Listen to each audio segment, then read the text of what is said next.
Hello guys, good evening sa inyo lahat. Coach Carl here, another market overview reaction sa ating apprentice, sa ating students ngayong gabi ito. So nagsabit na siya ng session 3 assignment. So tignan natin kung ano yung ginawa niya. So, alright. So this is another market overview reaction and makinig tayo sa kanya. Ito lang ako sa side na to. Makikinig.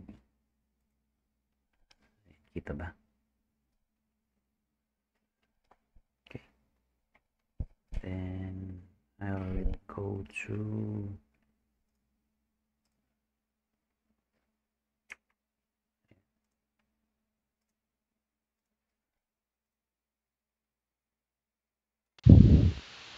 Good day, Coach. So ito po yung market overview ko this week ng July 1 to 5.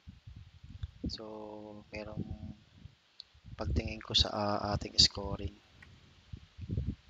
So makita ko dito, malakas yung AUD at yung CHF yung isa and AUD GPY. Lalo na sa day 1, sa D1. So ang pinili ko rito is yung AUD CHF na may scoring na positive 7.2 at negative 6.8 sa D1.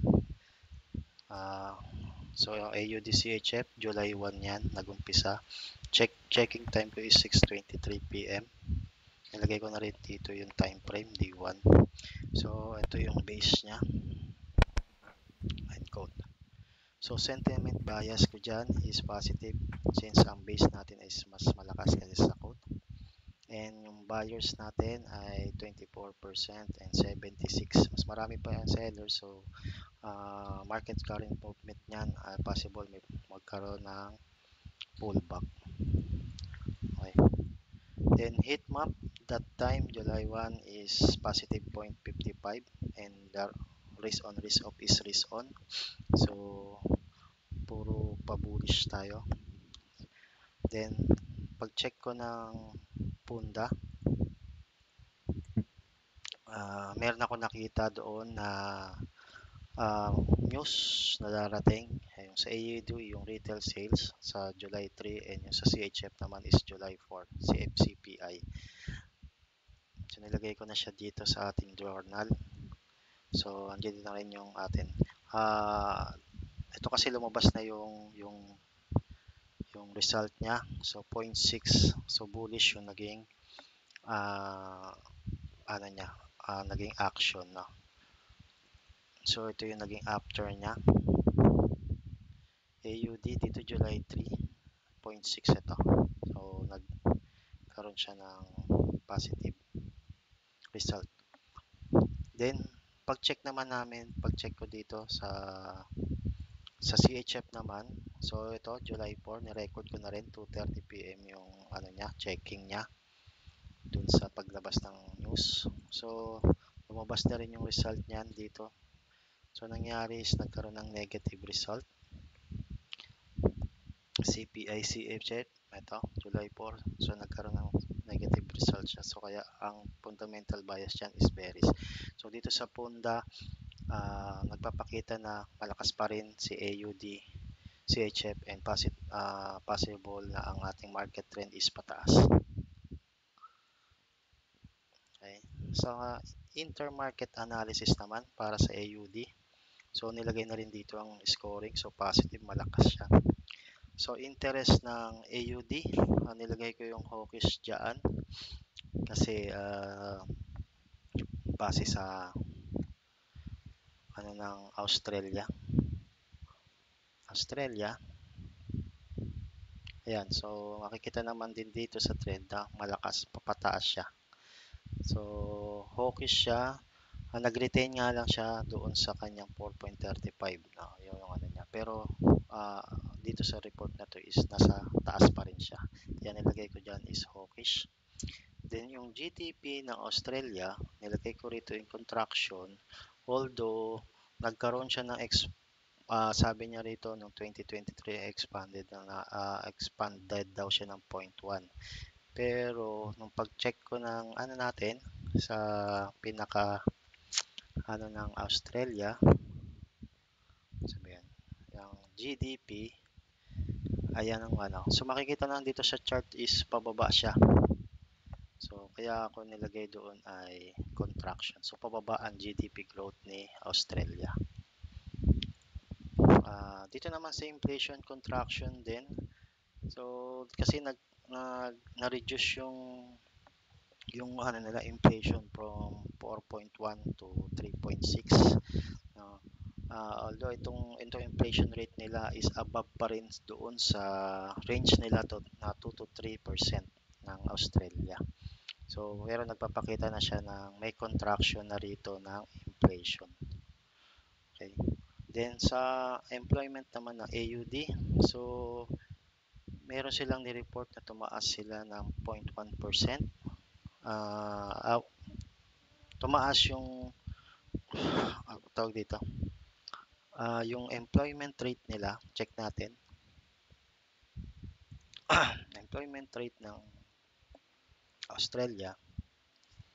Yan. So, nagkaroon ng pagbaba ng unemployment rate. So, ibig sabihin, lumakas yung employment niya. So, nagkaroon ng konting pag-angat sa employment rate ng Australia. Kaya nilagay ko dito is meron siyang expansion sa ano. Pero overall intermarket, sa narrative reading ko, nandito naman na siya lahat. So, makikita na inflation rate ng Australia, ito, bumababa. Ayan, Australia unemployment, nagre-retain lang pero meron na siyang sign na bumababa rito, unemployment. So, ibig sabihin, employment, tumataas yan. GDP growth is, napapakita rin no? Bumababa din dito. Pero, doon nga sa summary nila is nagkakaroon na ng pagbaba. So, yan. Then, interest rate, nag-retain niya, tumaas siya. Kaya yung ano ko sa AUD, intermarket bias ko is bullish. Kasi malakas pa rin siya. Sa CHF naman, ang CHF natin ay mababa ang scoring niya. So interest rate is dovish, pababa kasi nagkaroon sila ng cut rate na yung policy rate nila ng 25% na bumaba yung kanilang interest rate. Then yung GDP nila uh, nagpapakita na ng sign ng recovery yung nilagay ko dyan, coach, kasi sa Switzerland, tinignan ko yung kanilang ano.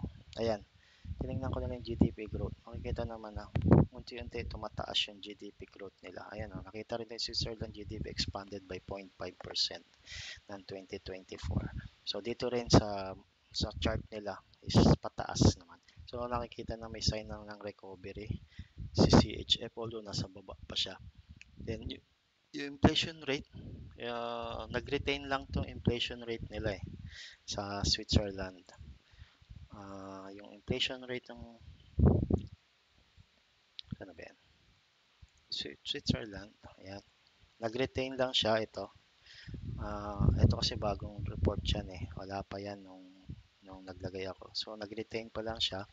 Kaya ang nilalagay ko mula kasi rito sa ano, tumaas siya. So ang nilagay kong baras yan is expansion. Expansion pa siya dyan. Then ang employment naman, yan, pag-check natin, nagkakaroon na ng recovery. Tingnan natin ang employment ng CHF. Switzerland. Ayan. Ayan. So, yung unemployment yan, na-retain yan sa, ano, although lagi dito, bumababa siya mula ng 2020, nag-start ng 2024, pababa yung unemployment rate nila. So, nare-retain lang ngayon. So, sa ngayon, parang nakikita ko kasi nagkaroon ng ayan state adjusted 2.3. So nilagay ko muna dito ay recovery since parang nag-i-stay kasi siya ayun lang yung isang analysis ko. Kaya pansamantala ito yung tinitingnan ko ngayon, yung employment rate ng CHF kasi nagre-retain siya 3 months na. Ayan. So overall, yung intermarket ko is bearish dahil nga sa scoring interest rate, din yung GDP, mababa pa naman. inflation rate as is, so nasa expansion. Kaya ang intermarket ko is bearish. So narrative reading, kung pagtitingnan nandito lahat yung mga market. So Switzerland inflation rate yan, bumababa. Although nagkaroon ng konting taas doon. Pero uh, ito yung sinasabi ko nagkaroon ng expansion. Then yung rate niya, yan nakita rito bumaba. Switzerland unemployment rate. So makikita rito bumaba nga dito pero nagkaroon ng slight na pataas doon. Konti lang, almost para parehas nga siya. Switzerland interest, ano ba? GDP growth niya, ayun. GDP growth parang ayan pataas siya ng ano, parang nagkakaroon na siya ng pag-unlad ng economy nila, kaya recovery. Pero overall, siya pa rin po ay bearish sa akin. So, yan yung sa intermarket analysis. Sa technical analysis, so naghahanap ako noon. So, ito yung nakita ko. So, sakto naman ng July 1 na yan ay merong isang magandang chart na makikita yung trend. Nakita ko na makakita may demand na doon. Nagkaroon na ng imbalance dito. Nagkaroon ng break of structure. And nagkaroon ng resistance kasi nagkaroon na ng slow moving na retracement. So, dyan ako nagkaano na magkakaroon na ako ng entry. Pag tiningin ko ng Fibo level, so tinotal ko tong mga pips niya, yung tatlo possible, 3 entries siya. Ang total niyan is 55 pips. So, lumalabas niyan ay ang lot size ko is 0.02 kada isang entry. So, yan yung nilagay ko kaya ito yung nakalagay sa akin. So, wala ko dyan. Then, GP1 kasi ito ay CFX 1.5. So, wala pa. Trailing stop ang aking gagamitin. Okay. Then, ito. So, chinekan ko na lahat po yung mga technical analysis. So, nakakuha naman lahat. So, GP1. Then, ito yung naging after niya. July 2, kinabukasan. Ito na yung kinabukasan niya. Dito, ayan, nagkaroon na ng pagbaba hanggang tamaan niya na yung mga entries. So, nagkaroon na ng confirmation. Okay, so iniintay ko na lang siya ngayong bumalik upward.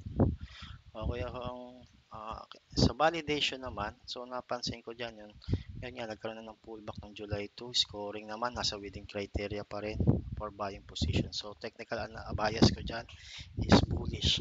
Then buying tayo sa current position. Image scoring, ito yung image scoring, mataas pa rin yung D1 niya, kaya sabi ko, diretso pa rin. Ay, updated na yata ito. Actually, ito yung huli. Updated na pala to. Pero yung paglagay ko dito is mataas pa naman yung D1. So, nasa buying position pa rin. Bullish pa rin yung pinapakitang scoring nun. Sa D1 lang, coach, dyan. So, time frame pa rin na tinitingnan ko doon is D1. Then, ito na kasi yung nagkaroon ng ano. Ito na yung updated ko. Hindi ko pala na-save yung iba. So, ito yung updated ko. Pero, bago ko ma-update yan, nakakita ako ng ano, tiningnan ko, tinesting ko kasi pwede ako mag-entry dito. Ayan. So, nag-entry ako kasi nung pagsilip ko ng alas 6 ng gabi, ng July 4, kasi naobserbahan ko yung paggalaw niya. Nung pagkakita ko ng July 4, yun, meron siya rito. So, ayun, tinry ko yung mag-entry. Although, ito kasi pala ay um, tawag dito. May news. Ito yung news niya. So, total nito kasi 26 pips yata to. Ito yung pa-check ko. So, sa CHF yan, pagtaas. Nag-try ako mag-enter dyan o obserbahan ko kung talagang papasok siya. Unfortunately, nung paghihintay ko dyan, although nag-ranging na rito, dito kasi itong dulo na to ay nagkaroon na news si USD sa NFP. So, nangyari, nandito yung stop loss ko below noong demand zone. Nandito itong dilaw na to. diyan ako nakalagay. Tinamaan siya na SL yung ano dahil dun sa news. So nandito sa kulay dilaw naman ito ang entry ko na GP3. Nandito yan, GP3 kasi nung nakita ko nandito na siya. Paglagay ko ng Fibo level, nandun na siya sa golden zone. So diyan na ako nag GP3. So yun nga, unfortunately lost tong ano na to. And yun nga, last time na narinig ko sa mga live ninyo. So ito is possible na hindi talaga to tradable dapat. So yan, isa sa ino-note ko na lang na pagka ganito is pass muna kasi possible na ito yung sign na ng reversal. No? So then lumabas pa dito yung isang ano ng US. So may effect pa rin siya kahit mga minor pairs pag malakas ang news ng US. So may galaw siya. Mataas yung galaw. Ito yung parang biglang baba to, almost 20 pips ang baba tapos angat na sa kaaangat. Okay, so dagdagan na lang natin ito yung kanyang tinapi kanina. So actually, ano talaga yun eh. Kasama lang yun sa rules natin. Pero may mga circumstances kasi na nag-a-adjust din yung ano natin based kung ano yung validation and rules. So ito yung sinasabi ko, ito yung valid. So nilagay ko na din dito. Ito yung valid na GP1. Tapos ito naman yung invalid na GP1. So dapat hit. No? So minsan kasi meron mga instances na supported pa rin naman ng scoring. Pero yung price movement is gumagalaw based kung ano yung current catalyst na lumalabas. Pero ang pinaka pinapanindigan pa rin natin dyan is importante may stop loss tayo. Okay? Pero yung application ng other calls like GP2 and GP4 ay dapat maging ano kayo doon, hindi siya basta-basta ina-apply, no? Dapat meron kayong proper observation in terms of scoring, catalyst, and intermarket. So dapat yun yung pinaka tignan ninyo, no? Para at least kahit pa paano hindi kayo basta-basta pumasok and at the same time safe yung positioning natin. Okay, continuous lang tayo sa kanya. So yung image scoring, okay. So AUD CHF. Ito yung image scoring nung nagpasok kasi ko ng GP3 sa D1, positive 9.6 and negative 7.2. Kaya ako nagpasok, sabi ko malakas pa rin naman si AUD. So dito rin naman sa CHF, ito currency hitmap, positive 0.52 rin naman siya. And pasok din naman sa ano na meron siyang pullback sa AUD CHF. Ito yung scoring para dun sa GP3. Then, ayan, na-loss siya doon. So, after niya, nung July 5, yun nga, in-update ko yun. Saka ko in-update to. Ito na yung lumabas. So, naka-hold pa rin naman yung una kong position. Hindi pa naman siya tinatamaan. Pero dahil nga doon sa huling ito, image scoring, ito. Image scoring na AUD, ayan. AUD 8.4 and ito pa, lumalakas na si CHF. Baka ito na nga yung sign na magkakaroon na ng reversal. So ano ang magiging exit plan ko dyan? Bala ko na mag-take profit dyan doon sa aking entry. So ngayon kasi itong review ko is Sabado. So hindi makapag ano ngayon. So hintayin ko na lang siya sa market mag-open para kung sakali i-close ko na lang siya. Then, hanap na lang ako ng panibagong entry. At least yun, masecure ko na rin po yung profit. So, yun po yung pinaka overview ko, summary ko para yung pag-entry ko, coach. Hopefully, kung may mga ano po kayo pa comment or may nakita, please let me know na lang po para po ma-improve ko po yung aking pag-a-analyze. Yan lang po, coach. Thank you. Okay. So actually, halos wala na akong masabi. Parang wala na akong ano eh, masabi because maganda na yung report niya, yung gathering ng data niya at the same time. sobrang ganda na nung result or yung data or tools na na-gathered or kumbaga magandaan kasi sa CFX Trading Journal is synchronize lahat. At the same time, accessible yung mga tools. Mabilis pa natin puntahan na. Hindi na tayo pabalik-balik, no? So, dun kasi tumatagal yung process pag pabalik-balik ka dun sa website kung saan tayo nag-check. Dito kasi sa part ng Trading Journal CFX natin ay kumbaga andun na lahat eh. Actually, meron pa akong mga idadagdag dyan na mga sobrang useful tools pa. And soon, ilalunch pa rin natin siya. No? So, I hope ma-enjoy nyo yung process. Nag-aaral na kayo. And then, napansin ko din si Sir, nasa GP3 na siya. Yan, GP4. Ibig sabihin, nag-add na siya ng codes. No? So, congratulations for that. And sana ma-enjoy nyo sa mga susunod pang codes. Sana ay mas ma-leverage nyo yung mga potential, mga positionings natin. Same time, take profit kayo ng mas marami. So I guess that would be all for this market overview reaction. And I hope sa mga susunod pa nating sessions ay mas marami po kayo matutunan. At the same time, ma-apply nyo siya sa inyong sariling account. That would be all guys. And see you next time.